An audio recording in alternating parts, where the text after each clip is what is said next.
from The Hill. Luna to force vote on obscure maneuver forcing Sergeant at Arms to detain Garland. Okay, come on, guys. Arrest. It's to arrest, okay, for crimes. Rep. Anna Paulina Luna will move within days to force a vote on having the House Sergeant at Arms forcibly bring Attorney General Merrick Garland before the House by holding him in inherent contempt over his refusal to turn over audio of Biden's interview with special counsel Robert Hur.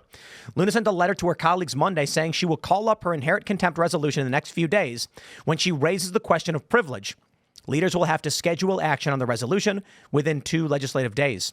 Her move follows House Republicans holding Garland in contempt of Congress earlier this month over his refusal to provide audio recordings from Biden's October interview. Now, this is interesting. A lot of people believe that this vote will fail. If it does, Congress, in my opinion, does not exist. I mean, it literally does. There's a room, there's people there, there's a sergeant at arms. But if they cannot use their congressional authority to subpoena Merrick Garland and ask why Biden is not being criminally charged and Trump is, I mean, that's not even the root of the question. It's why are you not charging this man for breaking the law? Then Congress is completely impotent. If they do not succeed in the inherent contempt maneuver, it is, I think it's fair to say it's already plainly obvious. But I think that will be the biggest and clearest sign to the American people that your government is a facade and is being run by the intelligence agencies, which most of us already know to be the case. But we assume there's some semblance of American populist power, that the people still have some opportunity here. Let me break this down as Luna did. Joe Biden's got classified documents. The reason he had them was because he wanted to write a book to sell and make money. His ghostwriter deleted some of the evidence when he found this out. He was investigated. They found numerous instances where he was holding these classified documents. The DOJ says they're not going to prosecute because he's an old man with a bad memory. Republicans say, we want that recording of the conversation because the transcript, first, it may have been altered. What do we know? They say no. They say, Merrick Garland, we are subpoenaing you for this audio. Merrick Garland says no. They say, if you do not comply with subpoena, we will hold you in contempt of Congress, the same as the J6 committee did to Steve Bannon and to Peter Navarro. And Navarro's in prison now, and Bannon's going on the 1st. Merrick Garland said, F off. They then referred Merrick Garland for criminal prosecution for contempt of Congress. The DOJ said, F off. Their last move is to hold him in inherent contempt and send the sergeant at arms to arrest him. If this fails, it is clear, Congress, your government, it's a facade. I couldn't agree more. Like, I'm really over the whole, like, essentially the government, if you're in the favor of the government just changes the laws to accommodate you. I was talking about this with Counterpoints, Connor from Counterpoints earlier. Essentially, all of the things that Donald Trump has alleged to have done or has been found guilty of doing, all of them another president has done to some degree, and they have looked the other way. And every president leading up to Donald Trump has done things far worse. Barack Obama, everybody that watches IRL knows Barack Obama killed 2 American citizens without even so much as a... I was going to say it. Yeah. No, I mean, not that I'm happy that it happened, but it's like that's the one that's the most egregious, the most obviously egregious.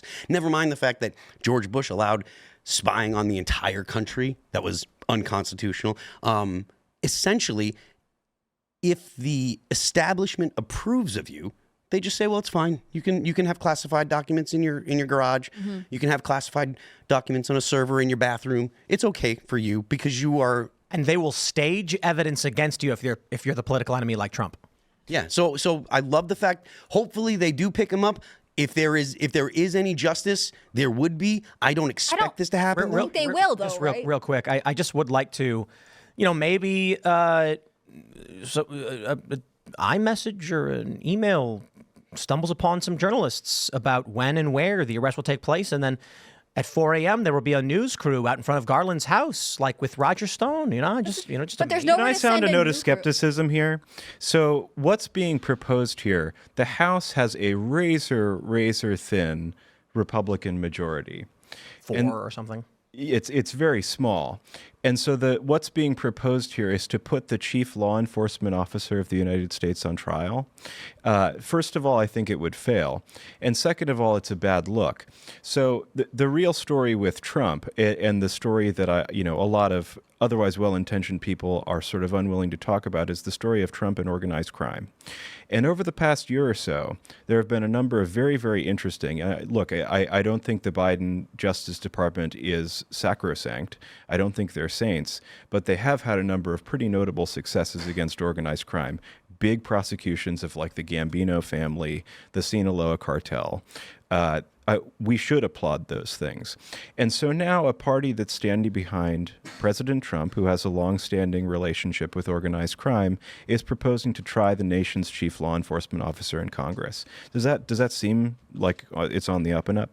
You're don't saying, care. Wait, hold on. Don't care. Wait, let's slow down there a minute. You're saying that Congress legitimately offered up a subpoena that Merrick Garland denied, and he's in contempt of Congress, and Congress should take no enforcement action against that.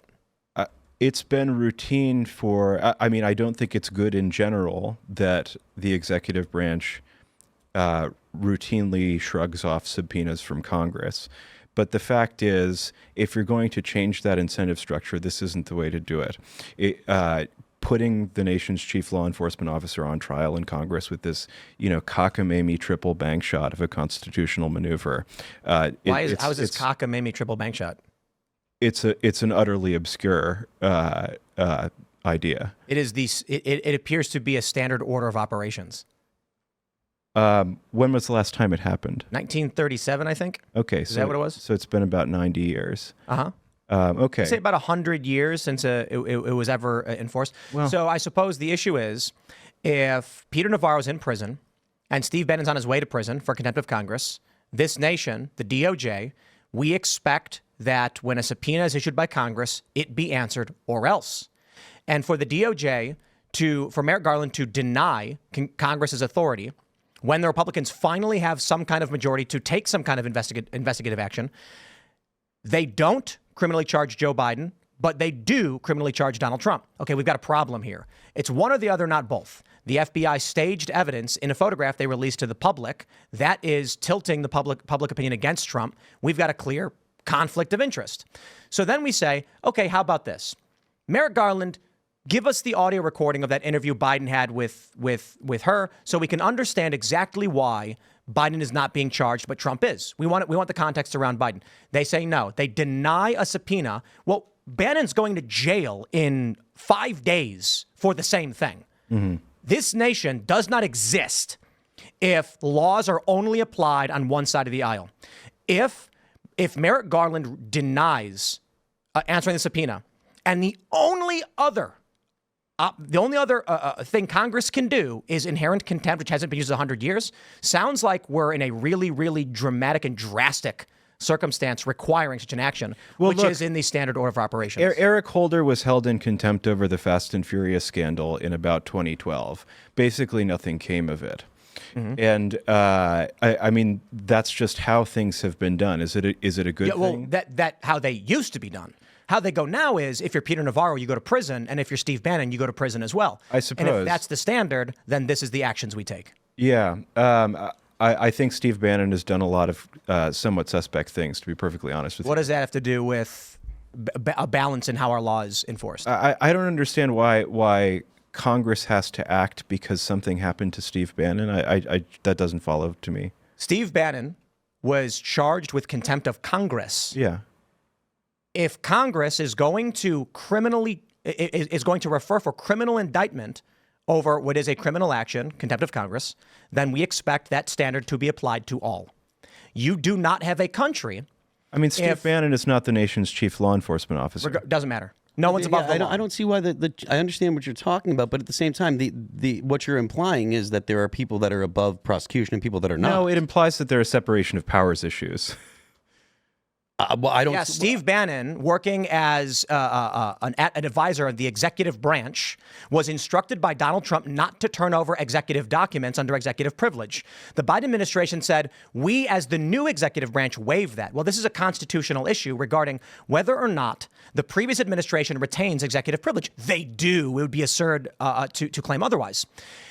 When Steve Bannon said, I'm between a rock and a hard place. If I comply with the subpoena, I'm in violation of the executive branch. And if I don't comply, I'm in violation of the legislative branch. What should I do? Eventually, Trump relented and said, Steve, we're waiving privilege. Turn the documents over. The J6 committee said, it's too late. We don't care. Bannon, you're going to jail. He appealed this and lost. If Bannon, as an advisor and as an actor of the executive branch, is being held in contempt, then Merrick Garland, under the same exact standards, will as well. And they are denying this. Here's your problem. If two agents of the executive branch are being held to different standards based on their political faction, then you do not have a country. A country cannot function if the people do not have confidence that laws will be upheld. This is fundamentally Benjamin Franklin, Thomas Jefferson, the reason why we have Blackstone's formulation, why Benjamin Franklin multiplied it by 10. If the American people believe that even if you are innocent, you will go to prison, then there is no reason to be innocent. And there is only a every man for himself. Yeah, I mean, there are often cases where people go down for reasons that are not really the reasons they deserve to go down for. And Bannon is probably one of those cases. Are you raising a legitimate issue of kind of fair treatment on either side? Yeah. But Steve Bannon has been taking some interesting Russian money. He's got a number of none of this is neither here nor there. Okay. I mean, I'm just saying, if you're going to have your sort of Thomas, if you're going to have your Thomas Paine moment, let's have it behind a Thomas Paine. Thanks for watching this clip from Timcast IRL. Make sure to check out the live show Monday through Friday at 8 p.m. on this channel. Subscribe and we'll see you all there.